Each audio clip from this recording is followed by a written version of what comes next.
Welcome to Lemmon Society magazine's very first tarot reading video. I am so excited. My name is Jessica Lemmon. If you are watching this, I'm not sure if you're watching this on YouTube or on my website. I haven't decided where to put it yet, but these are the cards I'm going to be drawing for the summer 2026 issue. The theme of the magazine is coming home to your creative self, and these are the decks that we're going to be using. Let's begin. So if you don't know who I am, my name is Jessica Lemmon. I am the best-selling author of Billionaires and Bad Boys. I am a romance author. I also love to draw tarot. I draw tarot cards each and every month inside the Lemmon Society, which is my membership.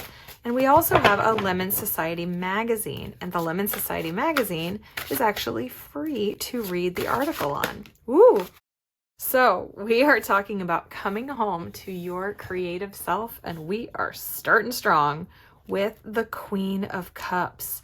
The Queen of Cups is a nurturing, mothering sort of figure, and she is very intuitive. You can see here she's cradling this cup against her bosom, to use a very romancy word, and she is sitting in this beautiful spiritual kind of area. So I wonder if coming home to yourself might look like tapping into that intuition. Does it look like filling up your own cup? That might be something you resonate with. Do you do for others before you do for yourself? Ooh, are you putting other things before the writing?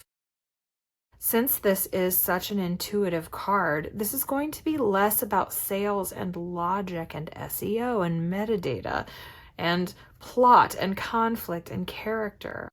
I'm more getting that this is you, the writer, and you really need to be focused on yourself right now. A lot of times the feminine energy also calls us to rest, relax, recharge. So you could be in a position where you are approaching burnout. Question we really need answered is, what does coming home to our creative self look like? And as you can see, this looks very nurturing. It looks very loving. It looks like she's ready to receive. So get into that receiving mode. Maybe you'll receive a new idea. Maybe you'll receive a solution to a conflict that you're having in your book or in your writing career. I feel like there is, I was going to move on to another deck, but I just feel like there are at least two more cards from here. This one.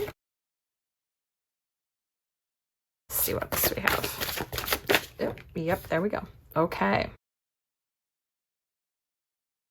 We are adding to this reading the Two of Wands and the Page of Swords. You are about to embark on a journey, and this is something that is exciting. This is the beginning of something new for you. This starts that exciting fire energy that the Wands brings to take you on this beautiful journey.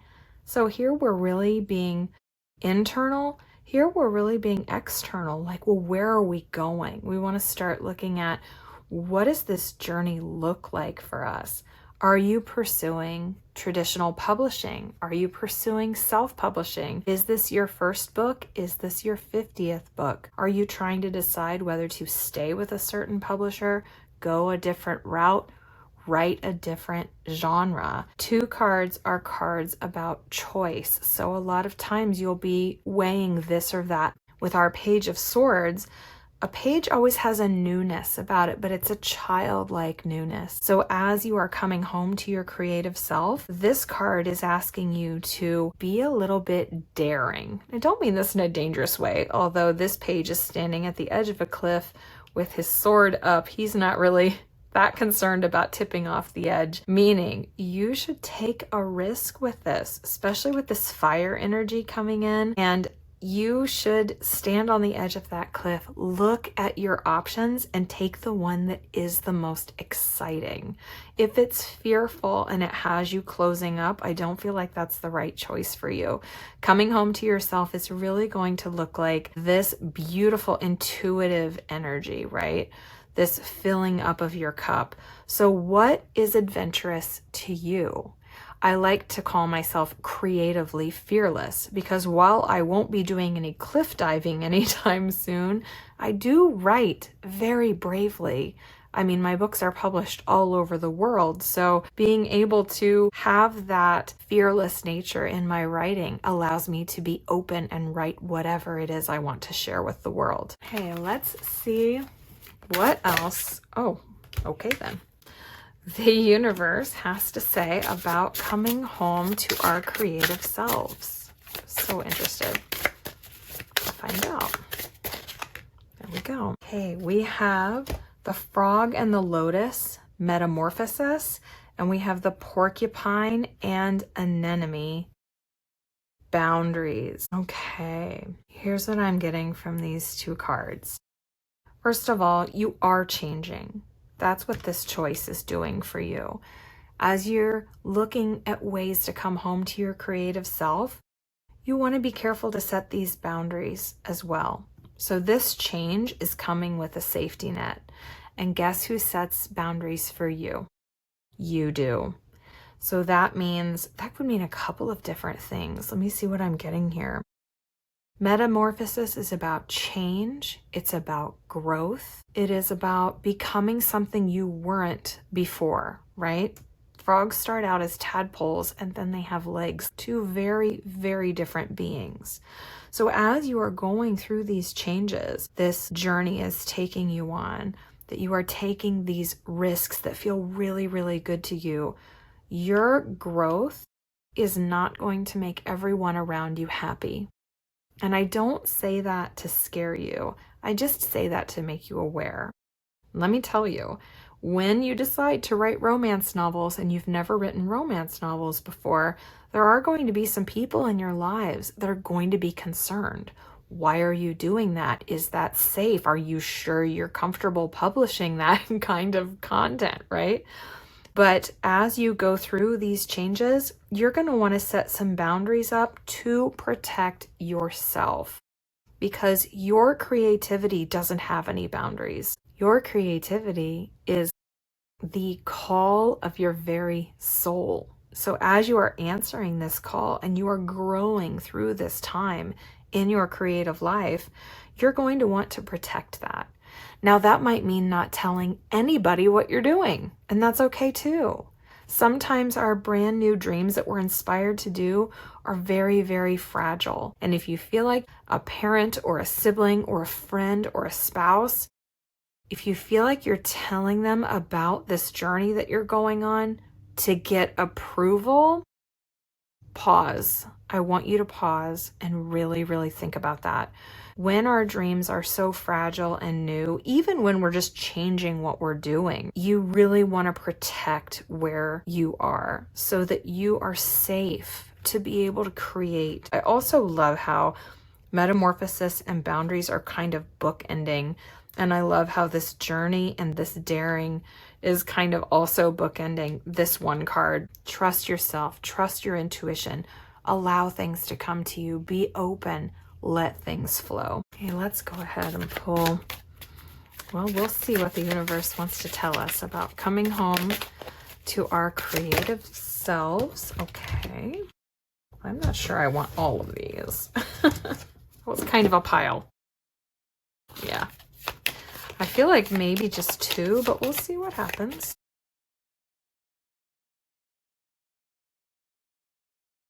Okay. Ambition, diligence, setbacks,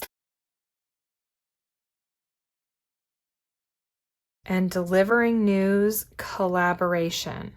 I do want these. I want them all.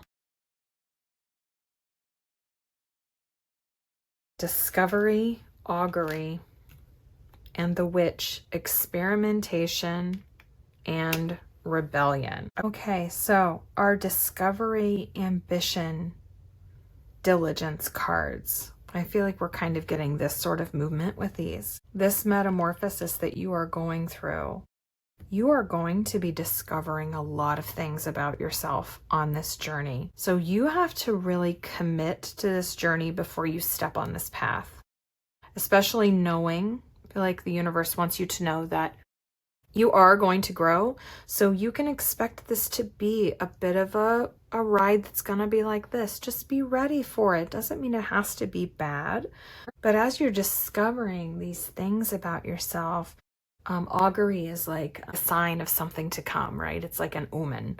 So as you are discovering this new path and you're overturning all these stones and things are different, look for the signs that are around you. Any setback that feels like a setback might not be a setback. It might in fact be there to help you get to exactly where you are going. So we have to be careful about the labels that we're putting on our experiences that we have during this journey. But also remember that you have boundaries set up. So if you have a setback, if someone is telling you you can't do that, don't go there, you have a boundary set up that is, I am on my own path and I'm not listening to outside voices, then you can redirect your energy. Then we have the witch, experimentation and rebellion, and the chiromancer, delivering news and collaboration. So more of this experimentation, going against the grain. I feel like this daring risk card, this journey is going to take you outside of what you're comfortable with.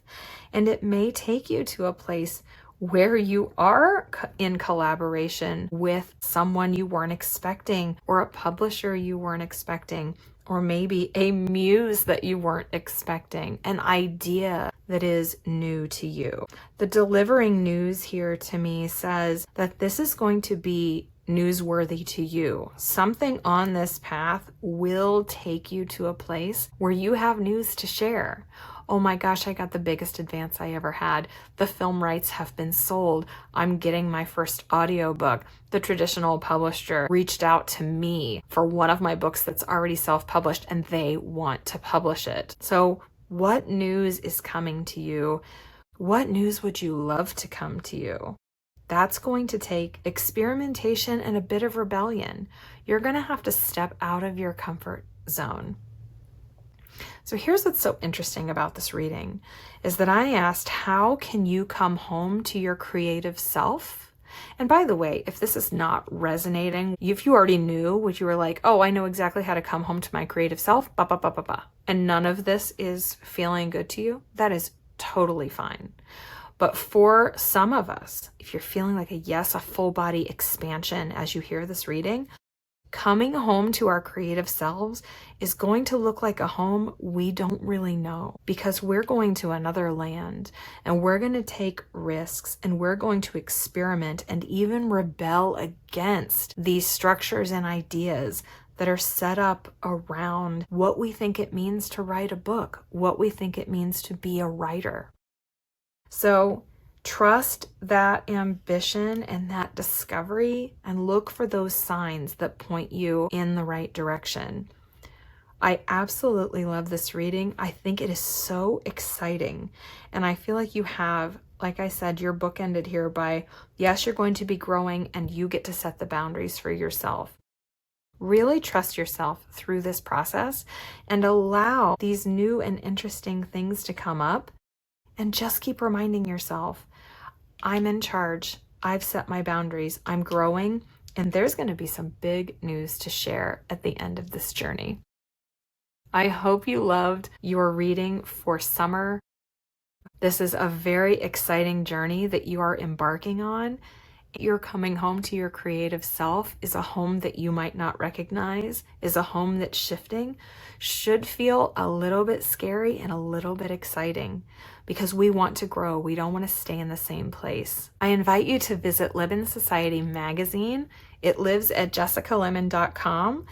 And also drop in the comments what resonated most with you in this reading. I would love to know because it is a fascinating journey we just took together. Thank you for being here. If you want to deepen your writing experience with members inside of the Lemmon Society, please join our paid community. We would love to have you.